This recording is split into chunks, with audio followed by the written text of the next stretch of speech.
Hello అండి. Averages లేదా arithmetic mean లేదా మీన్ అని అంటారు. ఈ కాన్సెప్ట్ ఈరోజు డిస్కస్ చేసుకోబోతున్నాం. ఇది అన్ని కాంపిటేటివ్ ఎగ్జామ్స్కి ఉపయోగపడుతుంది. అలాగే ఐఐటి ఫౌండేషన్ ఓరియంటెడ్ వాటిల్లో కూడా ఇవి ఉంటాయి క్వశ్చన్స్. సో అలా కాకుండా క్లాసెస్లో అయితే 7th ఆన్వర్డ్స్ యావరేజెస్ ఉంటాయి. క్లాస్ 10th అన్నింటికీ అవసరం ఉంటుంది.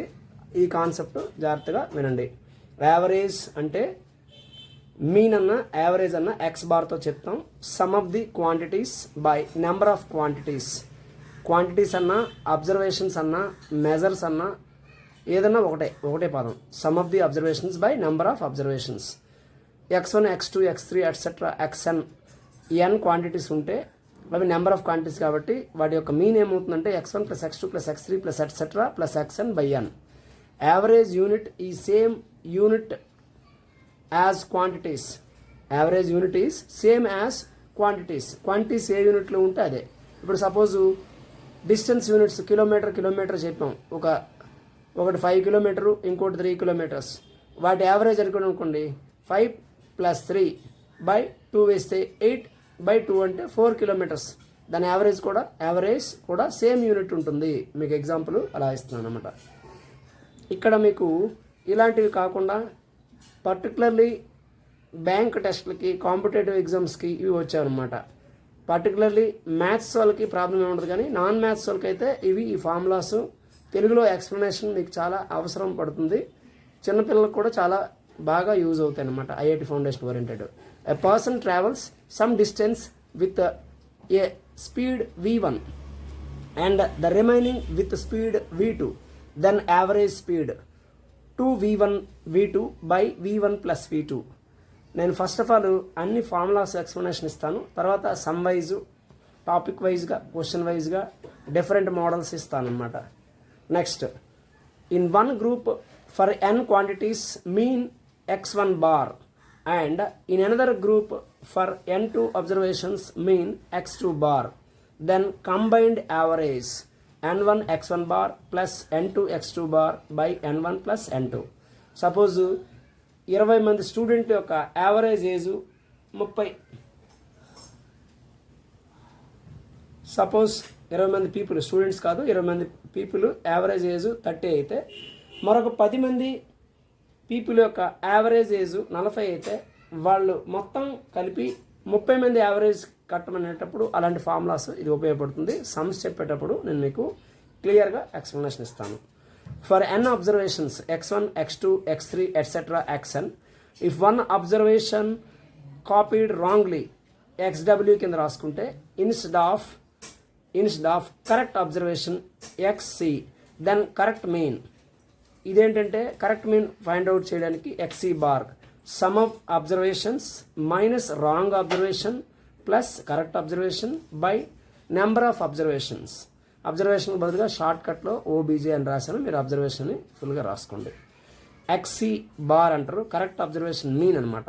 కరెక్ట్ అబ్జర్వేషన్ వేసిన తర్వాత టోటల్ మీన్, కరెక్ట్ మీన్ అని అర్థం. nx bar minus xw plus xc by n.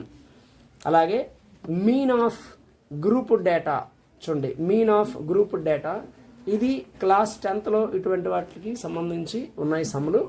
Mean of group data అంటాం. మీన్ ఆఫ్ గ్రూప్ డేటా అంటే క్లాస్ 10thలో అన్గ్రూప్ డేటాకు సంబంధించిన వాటిల్లో సమ్లో ఉంటాయి. అలాగే ఇంకొక సమ్ము గ్రూప్ డేటాలో కూడా ఉంటాయి. రెండు ఓరియంటేషన్. గ్రూప్ డేటాలో అయితే టేబులర్ ఫామ్ ఉంటుంది. అన్గ్రూప్ డేటా అయితే టేబులర్ ఫామ్ కాకుండా రా డేటాలా ఉంటుంది. ఈ రెండు సమ్లు ఈ మెథడ్ కూడా ఉంటుంది. So mean of group data, frequencies of n observations x1 x2 x3 etcetera తీసుకొని b f1 f2 f3 fn అలా f3 ఎట్సెట్రా fn ఉందనుకోండి. ఇది xn అబ్జర్వేషన్స్ ఏమొచ్చి xn అయితే వాటి frequencies f1 f2 f3 fn అయితే, then mean x bar is equal to x1 f1 plus x2 f2 plus etcetera xn fn by f1 plus f2 plus f3 plus etcetera plus fn. ఇలా కాకపోతే ఇంకోలా రాయొచ్చు. f1 x1 plus f2 x2 plus etcetera fn xn by f1 plus f2 plus f3 plus fn అంటారు. దీన్నే sigma fn అని కూడా అనొచ్చు. Sigma fi అంటాం. X bar is equal to sigma x i f i by f i. మనకి class 10th ఉండేది ఏంటంటే sigma f i x i by sigma f i అని రాస్తారు. సిగ్మా మీన్స్ సిగ్మా అంటే ఈజ్ ఈక్వల్ టు సమ్మేషన్ అర్థం, సమ్ ఆఫ్ ఆల్ దీస్. అలాగే properties కింద చెప్పుకుంటాం వీటిని. ప్రాపర్టీస్ ఆఫ్ యావరేజ్ చెప్పుకుంటే average of a given data is always less than greatest value and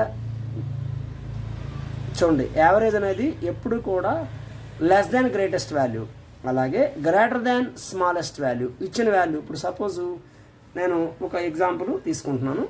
1 2 3 4 5 కింద మనం తీసుకున్నాం అనుకోండి. యావరేజ్ ఏమొచ్చి అవన్నీ యాడ్ చేసి బై 5 చేయాలి. యావరేజ్ జనరల్గా 3 వస్తుంది, మిడ్ 1 కాబట్టి యావరేజ్ 3 అవుతుంది. యావరేజ్ అనేది గ్రేటెస్ట్ వాల్యూ కంటే తక్కువ ఉంటుంది, 5 కంటే తక్కువ. అలాగే యావరేజ్ వాల్యూ స్మాలెస్ట్ కంటే ఎక్కువ ఉంటుంది, అది దాని అర్థం. ఓకే చిల్డ్రన్, నెక్స్ట్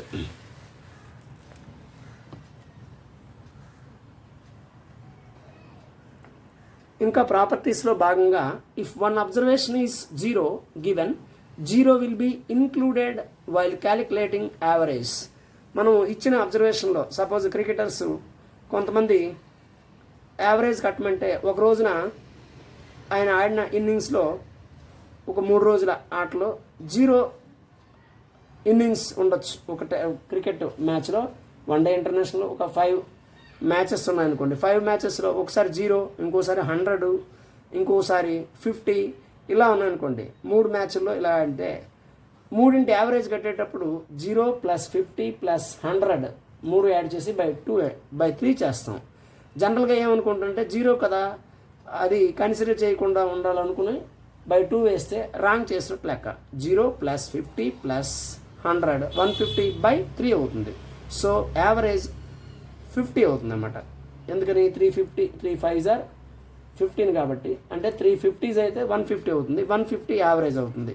అంటే యావరేజ్లో 0 ఉన్నా కూడా 0 వాల్యూని ఇంక్లూడ్ చేసి కౌంట్ చేయాలి. అలాగే ఇంకొక property, important property, if all observations ఇచ్చిన అబ్జర్వేషన్లో ఒక్కొక్క అబ్జర్వేషన్ ఒక సర్టన్ నెంబర్తో ఇంక్రీజ్ చేశారనుకోండి, is increased all observations increased by a or decreased by a, లేకపోతే multiplied by a, divided by a, then average must be increased or decreased or multiplied or divided by a respectively. ఆ ఆర్డర్లో ఇప్పుడు suppose ఇంతకు ముందుకు చెప్పినట్టే first n natural numbers 1 2 3 4 5 ఉన్నాయి. First 5 natural numbers. ఒక్కొక్క నెంబర్ని వీటి యావరేజ్ కనుక కడితే 3 అవుతుంది. యావరేజ్ 1 + 2 + 3 + 4 + 5 బై 5 వేస్తే టోటల్గా 15 బై 3 వస్తుంది. బై 5 వేస్తాం, 3 దాని యొక్క మీన్ వాల్యూ లేదా యావరేజ్ మీను వచ్చేది ఎంతో 3 అవుతుంది. ఈచ్ అబ్జర్వేషన్ని 2తో మల్టిప్లై చేసాం అనుకోండి. ఈచ్ అబ్జర్వేషన్ 2తో మల్టిప్లై చేసినప్పటికీ వాటి మీన్ వాల్యూ కాస్త డైరెక్ట్గా 2తో మల్టిప్లై చేసేయడమే. 2 3s are 6 అవుతుంది. ఇది సమ్మప్పుడు చెప్పినప్పుడు చెప్తున్నాను. ఈ మెయిన్ పాయింట్స్ రాసుకొని వీటిని ఫాలో అప్ అయ్యి ఆ తర్వాత సమ్స్ ఫాలో అవ్వండి, మీకు ఈజీగా ఉంటుంది. Have a nice day children, thank you. ఇవి మీకు అన్ని రకాలుగా ఉపయోగపడతాయి. చూసి అబ్జర్వ్ చేయండి, బాగా ప్రాక్టీస్లోనే వచ్చేస్తాయి సమ్లన్నీ. Thank you children.